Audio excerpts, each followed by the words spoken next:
Paytm வழங்கும் இண்டாய் Chennai lid fest வரும் April 5 மற்றும் 6 தேதிகளில் சென்னை மீனம்பாக்கம் ஏஎம் ஜெயின் கல்லூரியில் நடைபெற உள்ளது. அனைவரும் வருக, அனுமதி இலவசம். இண்டாய் சென்னை லிட் ஃபெஸ்ட் 2025.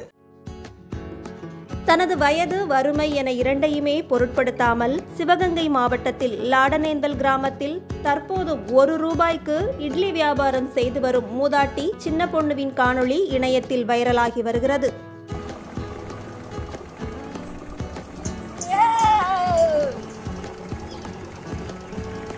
நானும் ராடம் தான். புருஷன் செத்து பண்ணார். பிள்ளை ஆம்பளை பிள்ளை இல்லை, ஏன்னா ஒரு பொம்பளை பிள்ளை தான் இருக்குது. அதை கட்டி கொடுத்தாச்சு உள்ளது.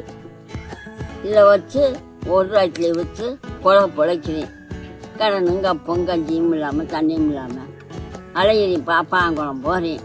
நான் 40 வருஷமாக வச்சுட்டேன். இன்னி போய் கூட்டினேன்னா என்னை வைவாளுங்க. என்ன செய்யறது? நட்டான், கை நட்டங்க. என் அப்படியே இழுத்துக்கிட்டு திருவோம். இன்னும் கொஞ்ச நாளைக்கு தானே, ரொம்ப நாள் போச்சு. 70 வயசாச்சு. கால் வலிக்குது, கை வலிக்குது.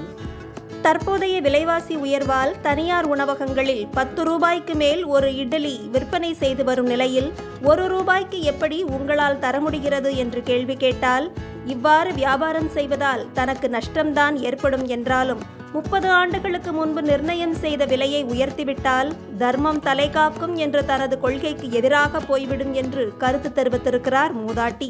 உளுந்து வேலை, அரிசி வேலையெல்லாம் ஏறிடுச்சு. ₹1 வித்த கட்டாது. எனக்கு தர்மம் தலகாக்கும்னு தர்மத்துக்கு கொடுக்குறேன். அதை இன்னுமே போய் நான் ஏற்றினா என்னை வைவாங்க. இன்னும் கொஞ்சம் நான் மெத்தனா போயிடுச்சு. 40 வருஷம் வச்சுட்டேன். நீங்கள் நல்லா இருக்கணும், நானும் நல்லா இருக்கணும். இன்னும் நான் நல்லா இருக்க முடியாது, கொஞ்ச நாளைக்கு.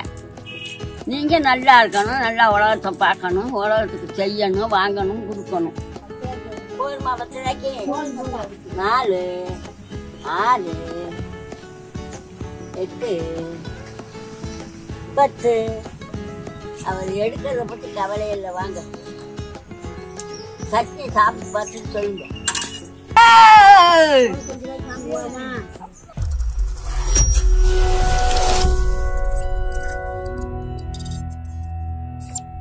பேடிஎம் வழங்கும் இண்டாய் சென்னை லிட் ஃபெஸ்ட் வரும் ஏப்ரல் 5 மற்றும் 6 தேதிகளில் சென்னை மீனம்பாக்கம் ஏஎம் ஜெயின் கல்லூரியில் நடைபெற உள்ளது. அனைவரும் வருக, அனுமதி இலவசம். இண்டாய் சென்னை லிட் ஃபெஸ்ட் 2025.